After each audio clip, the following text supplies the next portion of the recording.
O governo anuncia a liberação de recursos para 60 municípios catarinenses. São cerca de 75 milhões de reais para obras de infraestrutura e compra de equipamentos através do BRDE. E o governador Raimundo Colombo contestou hoje o levantamento do Ministério Público, que aponta mais de 500 milhões de reais em gastos com a ponte Hercílio Luz. Depois de 30 anos fazer um relatório tão parcial e tão equivocado como esse é difícil de compreender. De olho na competitividade, empresários buscam meios alternativos de logística para o escoamento da produção do Oeste. Atualmente a BR-282 é o único acesso. Dívida de precatórios. Tribunal de Justiça de Santa Catarina determina ao município de Laguna o pagamento de cerca de R$1 milhão. E no futebol, a luta para não cair. Os cálculos de Chapecoense e Joinville para permanecerem na Série A do Brasileirão. De repente, um bebê. Mulher vai ao pronto-socorro em Lages por causa de uma infecção urinária e descobre que ia dar à luz. Ela não sabia que estava grávida. O Bom de Cidade desta quarta-feira já está no ar.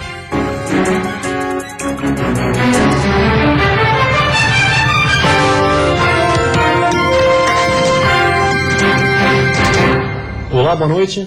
Olá, boa noite. Bom resultado nas estradas do Meio-Oeste. Na região de Joaçaba, a Polícia Rodoviária Federal registrou redução de 22% no número de acidentes graves nesse ano.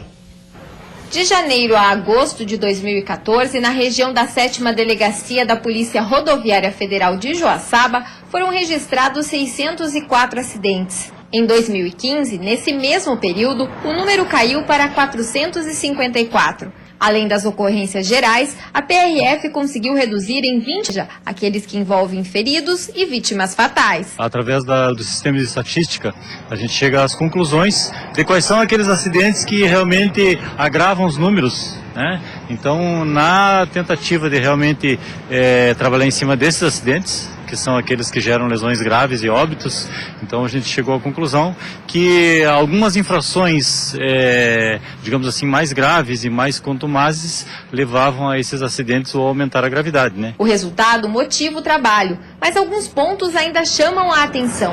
Segundo o relatório, a falta de atenção dos motoristas e o excesso de velocidade continuam sendo as principais causas de acidentes. Diminuir o número de acidentes nas rodovias é fundamental. Além de evitar os traumas causados nas vítimas e em suas famílias, é possível reduzir custos com internações, tratamentos e outros fatores sociais ligados a essas ocorrências. E para isso, a Polícia Rodoviária continuará com o trabalho preventivo. Cada motorista que é autuado ou multado, ele está recebendo uma orientação, né? Então o policial repassa, né, o modo correto e dá aquela orientação para que realmente a pessoa venha a respeitar a sinalização e evitar o acidente, né? Após 2 anos, Chapecó recebeu seu primeiro plano de mobilidade na história do município. As melhorias devem agilizar o trânsito e melhorar a qualidade de vida das pessoas. O documento tem mais de 1000 páginas. Foi feito pelo Laboratório de Transportes e Logística da Universidade Federal de Santa Catarina durante 2 anos. Estudantes e pesquisadores fizeram um raio-x do município e apontaram algumas melhorias que devem ser feitas, como a construção de 30 quilômetros de ciclovias, implementação de 13 quilômetros de corredores de ônibus e a construção de 2 terminais nos bairros São Pedro e EFAP, além do fechamento de cruzamentos nas áreas centrais. Também foram apontados problemas nos horários de carga e descarga no centro da cidade, falta de sinalização, a construção de áreas verdes nos loteamentos e a possibilidade da implantação de um novo calçadão, mas agora na Avenida Getúlio Vargas. O plano está na Câmara de Vereadores para a aprovação do Legislativo, mas nos próximos dias a Prefeitura já deverá iniciar as pequenas obras. O que o plano já nos indica. E nós temos pequenas obras, né, que já pode ser sentida de imediato e também aquelas de médio prazo que vão levar aí 2, 3 ou até 4 anos. Com a construção do novo terminal no bairro EFAP, Larissa não vai mais precisar ficar esperando 1 hora para se deslocar até o centro da cidade. Que vai mudar muito mesmo, e é a melhor coisa que eles fazem, estava precisando já. Diariamente, milhares de pessoas utilizam o transporte coletivo e o anúncio de novos terminais e horários de ônibus para os bairros teve a aprovação da população. Quanto mais transporte, melhor, né? Porque os horários, às vezes, a gente precisa de sair que nem lá pro nosso bairro. Lá pro nosso bairro é um sacrifício que Deus o livre. melhor, porque tem bastante gente para isso aí. E daí tu tem que ficar até quase 1 hora no ponto e quando passou no cheio, deixa tudo no ponto ainda. O plano de mobilidade deverá reorganizar e planejar melhor a cidade de Chapecó, que tem mais de 200 mil habitantes e 155 mil veículos circulando diariamente. As agroindústrias e agropecuárias do Oeste correspondem a 20% do produto interno bruto catarinense. Elas são responsáveis pela exportação de toneladas de carnes que são escoadas pela BR-282. A rodovia é o único acesso e, por isso, empresários e lideranças da região discutem outras formas de logística, como a ferrovia, para ganhar competitividade. Chapecó é um dos polos das agroindústrias de Santa Catarina e do sul do país, mas a região está perdendo competitividade, principalmente para o Paraná, pela dificuldade de logística para escoar a produção. A solução para esses problemas já foi apontada pelos líderes do agronegócio. Duplicar 282 para dar condições de trafegabilidade pelo grande volume de produtos que estão sendo exportados.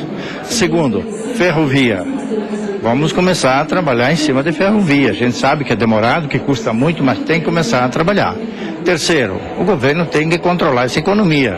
Dólar de 4,1 por R$1 disparou demais, está fora do padrão. Mas não são só as agroindústrias que estão sentindo na pele a instabilidade da economia. O setor têxtil também está buscando novos compradores para não trabalhar no vermelho. De acordo com esse empresário, desde o início de 2014, a redução na sua unidade em Chapecó já atingiu os 50%. Em especial no nosso segmento, a gente atende o Brasil todo, né? O interno. Então, é via terrestre, não tem o que fazer, ele tem um peso muito grande e, infelizmente, ele tem que ser agregado ao custo da mercadoria, não tem como. Logística, desafios e perspectivas da atual situação da economia foram debatidos em Chapecó no 11º Encontro Regional do Comércio Exterior.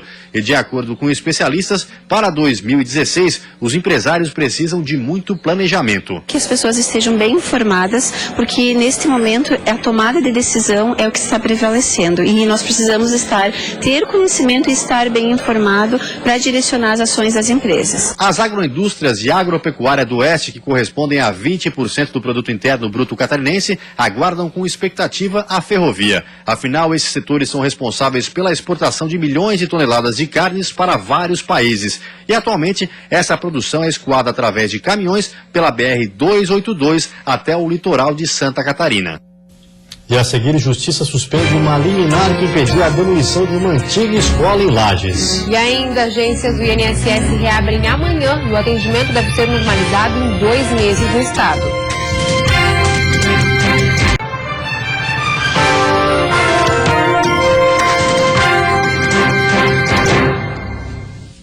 A Justiça suspendeu a liminar que impedia a demolição do prédio da antiga escola Aristiliano Ramos, em Lages. O local foi interditado em 2011 por problemas na estrutura. E desde então, o governo do estado tentava na Justiça o direito de demolir a estrutura. O caso do colégio Aristiliano Ramos foi julgado na Vara da Fazenda de Lages, onde o Ministério Público havia entrado com uma ação para manter em pé a edificação da escola. Com a decisão, a liminar que impedia a demolição foi suspensa. Se manter isso aí, nós vamos de imediato já fazer um processo licitatório para que seja demolido, porque essa era a intenção, e aqui nesse espaço se construiu uma grande praça, uma área de lazer importante para o centro da cidade, que hoje está reduzida. A decisão ainda não é definitiva e cabe recurso por parte do Ministério Público. Nossa equipe entrou em contato com o promotor René Braga, que informou que irá tomar medidas cabíveis, mas preferiu não se pronunciar sobre o caso. O consultor jurídico da Secretaria de Desenvolvimento Regional explica que o prédio só poderá ser demolido depois da sentença final. Somente após a intimação oficial das partes, que é com a publicação no Diário Oficial do Estado, abrirá prazo para recurso. Em não havendo recurso, havendo o decurso do prazo de recurso em branco, aí sim a sentença se torna definitiva e o governo do Estado poderá tomar as medidas necessárias para a continuidade das obras de modernização do centro de Lages. O colégio Aristiliano Ramos foi interditado em 2011 pela Defesa Civil por apresentar vários problemas na estrutura e desde então permanece fechado. Na época, os estudantes foram remanejados para outras escolas. A intenção do governo do estado é demolir o prédio para que a prefeitura possa ampliar a praça central, O projeto de revitalização do local já está pronto e agora aguarda apenas o desfecho da situação na Justiça.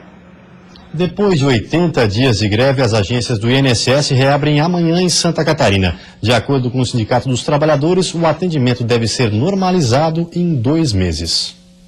Os servidores garantiram reajuste salarial de 10,7% em 2 anos e também outros benefícios, como o aumento da gratificação após a aposentadoria. O acordo foi assinado ontem. Hoje o dia foi de expediente interno nas agências e o atendimento ao público será retomado nesta quinta-feira em todo o estado. A paralisação durou 80 dias e teve 90% de adesão em Santa Catarina. Terminou após a Assembleia Estadual em Florianópolis. No Brasil, cerca de 15 milhões de pessoas deixaram de ser atendidas. Em Santa Catarina não se sabe ao certo o tamanho da fila. O desafio agora é normalizar os atendimentos. 50 dias para colocar um acordo na mesa não era esperado, né, do governo. Isso realmente represou muito do serviço. Mas nós já fizemos isso antes, né? Os servidores sabem como botar essa demanda em dia e vão, cada um de acordo com a particularidade da sua região, da sua agência, fazer esse serviço muito bem feito, né? Tentando com a maior qualidade possível atender todos os cidadãos que têm esse serviço represado e aqueles que venham a nos procurar daqui para frente.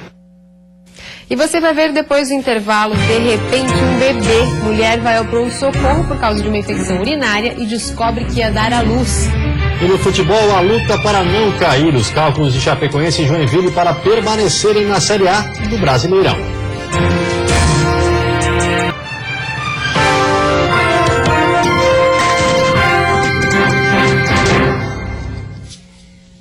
Parto inusitado. Uma jovem de 19 anos foi ao pronto-socorro em Lages pensando estar com infecção urinária, mas saiu de lá com um bebê nos braços. Ela não sabia que estava grávida. O João Vitor nasceu com 2 quilos 750 gramas, medindo 47 centímetros. A chegada dele foi uma surpresa. A mãe Bruna, até esta terça-feira, quando teve a criança, não sabia que estava grávida. Soube quando cheguei no pronto-socorro, já com dor forte, já para ganhar, mas na verdade eu achava que era outro tipo que eu estava tendo de problema. A Bruna chegou no pronto atendimento aqui de Lages com fortes dores no abdômen. Ela acreditava que podia ser alguma infecção urinária e foi nessa sala que ela ficou em observação. Mas não demorou muito tempo para ela receber uma surpresa e ter o neném bem aqui, em uma dessas cadeiras. Foi o tempo da enfermeira tirá-la dali, a enfermeira Helena, que recebeu a criança nas mãos, inclusive. Foi tudo muito rápido, sabe? Foi questão de 5 minutos, o bebê já estava para fora e chorando. E nasceu bem formado. Ainda segundo o médico, a Bruna não tinha nenhum sintoma físico de gravidez, como a barriga de grávida, por exemplo. Um caso considerado raro. Não tinha o abdômen gravídico. Tinha um exame de gestação negativo, feito 2 meses antes, estava fazendo uso de contraceptivo injetável trimestral, então realmente tudo levava a crer que ela não estava grávida mesmo. Mãe e filho foram encaminhados para a maternidade de Lages. O menino, que veio ao mundo sem que ninguém esperasse, não tinha enxoval e, assim como o parto, tudo teve que ser feito às pressas. Na mesma hora que eu vim para a maternidade, as meninas elas também ajudaram com dar presentes, deram roupa, calçado, deram de tudo. Durante a nossa entrevista, o João passou a maior parte do tempo no colo da mãe e a fome estava grande. Apesar de pequeno, ele nasceu com uma saúde de ferro. E os dois devem receber alta da maternidade ainda hoje, para começar uma nova vida. A Bruna, que já tem uma filha, mostra que esse segundo filho, apesar de não esperado, já está sendo muito amado. Futebol. Hoje vamos mostrar como está a situação de Chapecoense e Joinville na Série A do Campeonato Brasileiro. Ou seja, o que fazer para fugir da zona do rebaixamento e permanecer na elite brasileira do futebol. O Verdão do Oeste é o 17º colocado com 31 pontos. Durante todo o primeiro turno, o time estava numa posição confortável. Era o melhor colocado na Série A. No retorno, a situação se reverteu. A equipe não conseguiu mostrar um bom futebol, trocou de técnico e mesmo assim continuou caindo na tabela. Está sem vencer há 9 rodadas. De acordo com a estatística da Universidade Federal de Minas Gerais, a Chapecoense tem 40,5% de probabilidade de rebaixamento. Para continuar na Série A, teria que vencer pelo menos 4 jogos. Faltando 10 rodadas para o encerramento, a Chape vai ter os seguintes confrontos: Palmeiras, na Arena Condá; Vasco, fora de casa; Grêmio, fora de casa; Avaí, Arena Condá; Atlético Paranaense, Arena Condá; Fluminense, fora de casa; Internacional, Arena Condá; Figueirense, fora de casa; Goiás, Arena Condá; e Atlético Mineiro, fora de casa. De todos os catarinenses, a situação mais desesperadora é a do Joinville, lanterna da competição com 24 pontos. Para escapar da degola, o tricolor teria que vencer 6 jogos e empatar outro. Uma missão muito difícil para o técnico PC Guzmão, mas não impossível. A probabilidade de rebaixamento é de 93,3%. Confira então quais vão ser os confrontos do JEC na reta final. Flamengo fora, Curitiba, Arena Joinville; Figueirense, Arena Joinville; Internacional, fora de casa; Ponte Preta, fora de casa; Santos, Arena Joinville; Avaí, fora de casa; Vasco, Arena Joinville; Cruzeiro, fora de casa; e Grêmio, Arena Joinville.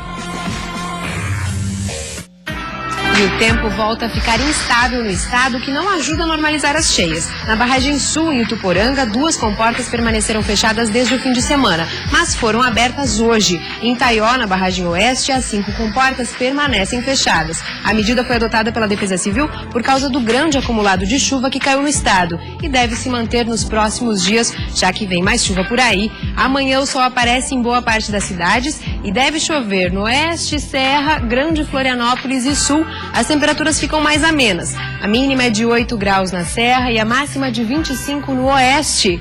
No Vale do Itajaí, Planalto Norte e Grande Florianópolis, máximas entre 20 e 21. E no Litoral Sul e Norte, máximas entre 20 e 24 graus. E a quarta-feira começou com uma notícia desagradável para o consumidor. Os preços da gasolina e do diesel tiveram um reajuste nas refinarias. Com isso, os postos de combustíveis devem começar a repassar aos clientes um aumento entre 4% e 6%. Aumento de 6% na gasolina e 4% no preço do diesel nas refinarias. Valor que deve impactar diretamente na bomba, obrigando o consumidor a pagar mais. Fica bem difícil. Você veja bem, a semana passada subiu a gasolina e todos os postos absorveram porque foi um aumento relativamente pequeno. E isso que nós estamos falando só da gasolina, ninguém está falando do etanol, que subiu ontem, em torno de 20 centavos o litro. Realmente, aí tem que ter jogo de cintura na hora de vender. Muito jogo e está ficando complicado. A notícia do aumento veio através de um comunicado divulgado pela Petrobras. A medida leva em consideração a frágil situação financeira da estatal, além da inflação e desvalorização cambial. Nos últimos 11 meses, esse é o terceiro aumento nos combustíveis. Em novembro de 2014, o preço de venda nas refinarias foi elevado. Já em janeiro desse ano, foi a vez da tributação incidente sobre a gasolina e o diesel sofrerem reajuste. Maicon viaja diariamente. Segundo ele, nos últimos meses, o gasto com combustível para ir a determinadas cidades passou de R$90 para R$130. E agora deve ficar ainda mais caro. É bem complicado, porque eu acabo gastando bem mais do que eu gastava antes. Eu nem estava sabendo desse aumento, estou sabendo agora, na verdade. Então, para mim, vai se tornar bem mais caro, mais gasto, né? E a seguir, o governador do estado anunciou hoje a liberação de recursos para 60 municípios catarinenses. E contestou o levantamento do Ministério Público que aponta mais de 500 milhões de reais em gastos com a ponte Hercílio Luz. Depois de 30 anos fazer um relatório tão parcial e tão equivocado como esse, é difícil de compreender.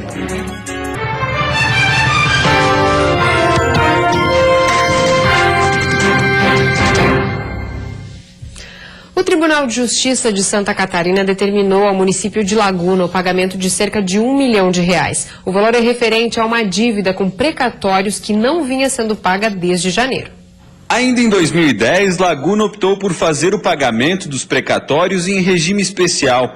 Todos os meses, 1,78% da receita bruta é destinado ao pagamento. O presidente do Tribunal de Justiça de Santa Catarina determinou que a prefeitura pague o valor total da dívida. Caso contrário, as contas podem ser bloqueadas. Desde janeiro, a prefeitura deixou de repassar a porcentagem para o pagamento da dívida dos precatórios. E este valor hoje chega perto de R$1 milhão. A prefeitura tem 48 horas para fazer o pagamento. e este prazo vence hoje. A principal justificativa pelo não pagamento é a falta de recursos. E de acordo com o procurador jurídico do município, a prefeitura não tem condições de pagar hoje o valor total. Se o município voluntariamente não pagar, será sequestrado o valor necessário para pagar. Então, esses sequestros, esses bloqueios de contas poderão permanecer por 1, 2, 3, 4, 5, 6, 7 dias até que se atinja o valor necessário para pagamento desses precatórios. A ideia da administração municipal é negociar o parcelamento da dívida e tentar evitar o bloqueio das contas. Na determinação do Tribunal de Justiça, o Ministério Público Eleitoral, o Tribunal de Contas do Estado e a Câmara de Vereadores de Laguna precisam ser informados sobre a situação. Caso um acordo não seja feito para o pagamento da dívida, uma comissão parlamentar pode ser instaurada e até mesmo sugerir a cassação do prefeito Everaldo dos Santos. Pelo menos é essa a intenção de alguns vereadores. Eu acredito no bom senso da Câmara de Vereadores, dos outros órgãos. Existem provas mais que suficientes para isso e chegou o momento de dar um basta. Chegou o momento de trazer Laguna de volta para o povo da cidade. Nessa quarta-feira, o governador Raimundo Colombo anunciou a liberação de recursos para 60 municípios catarinenses. No evento que reuniu gestores públicos de diversas regiões de Santa Catarina, a polêmica envolvendo a ponte Hercílio Luz também voltou ao centro do debate. Prefeitos de 60 cidades catarinenses vão receber cerca de 75 milhões de reais para obras de infraestrutura e compra de equipamentos. Os recursos devem ser repassados através do BRDE, via Fundan, o Fundo de Apoio aos Municípios do Governo Estadual. É um investimento muito importante, presente em todos os municípios e valorizando sobretudo os menores municípios, fazendo obras de infraestrutura relevantes para a população. Desde 2011, quando foi criado, o Fundan já repassou 580 milhões de reais a 291 prefeituras do estado. Outros 39 projetos ainda devem receber recursos, já que 605 milhões de reais estão previstos para investimentos diretos nas regiões. A Casa Civil comemorou a redução da burocracia e os resultados alcançados. Foi decisiva a participação de cada um dos prefeitos. Isso permitiu que a gente fizesse, ao mesmo tempo, pavimentasse 1.534 ruas. Se o Estado fosse fazer isso sozinho, levava anos. A polêmica em torno da ponte Hercílio Luz também fez parte do discurso de Raimundo Colombo na cerimônia que reuniu centenas de autoridades políticas catarinenses. A assinatura dos convênios aos municípios aconteceu apenas um dia depois do Ministério Público de Contas ter divulgado o relatório em que aponta má gestão pública e irregularidades na aplicação de recursos na restauração de um dos maiores cartões postais do estado. O processo está errado, né? Eu não sei qual é a razão do erro, mas ele colocou como despesa realizada recurso que está em bancos. Por exemplo, ele deu como gasto a Lei Rouanet, o recurso não foi gasto, ele está no banco. Os recursos do BNDES para concluir a obra estão no banco e ali foi dado como se já fosse gasto. Então, depois de 30 anos fazer um relatório tão parcial e tão equivocado como esse é difícil de compreender. Além de questionar os 563 milhões de reais apontados pelo MPTC como gastos em manutenção sem resultados nos últimos anos, o governador também criticou o risco de desabamento da estrutura mencionado no relatório. A ponte, construída na década de 20, está fechada há 33 anos. Pilares de sustentação estão em fase final de colocação. A obra antecede a etapa de restauração prevista no local. As obras que estão em andamento, aquelas torres que estão sendo construídas, elas têm o objetivo de segurar a ponte, exatamente para diminuir o risco. A obra está sendo feita, então o que podia ser feito está sendo feito. E antes de encerrarmos, vamos ver como está o trânsito ao vivo aqui na capital. Você vê imagens das pontes Pedro Ivo Campos e Colombo Salles, movimento intenso em ambos os sentidos, com mais lentidão para quem deixa a ilha de Santa Catarina. Em Florianópolis, faz 19 graus nesse momento. Você fica agora aqui no Jornal da Band. Uma ótima noite a todos e até amanhã. Uma boa noite para você. Até amanhã.